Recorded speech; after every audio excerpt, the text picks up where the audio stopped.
তোমারে পেয়ে গেলে শালার বিরাট সমস্যা হয়ে যাইত। সব কথা তোমারে বলা লাগতো, লেখার মতন কিছুই পাইতাম না।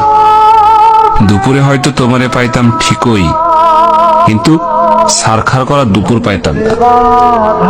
বিকালে নিয়ম করে তোমার লগে হাঁটা লাগতো, বিকালের বিষাদ পাইতাম না। সারা রাত তোমার সাথে ফুসফুস করে কথা বলা লাগতো, রাত আমারে আর পাইতো কই। তোমারে পেয়ে গেলে আর আক্ষেপ করার মতো কিছু থাকতো না, আক্ষেপের অভাবে ফাঁকা ফাঁকা লাগতো।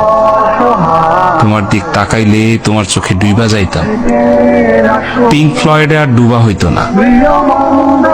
তোমার ভালোবাসা পেয়ে গেলে হয়তো চায়ের কাপে ভালোবাসা একটু কম কম লাগতো। তোমারে পেয়ে গেলে তোমারে না পাওয়ার কষ্ট পাওয়া হইতো না। তখন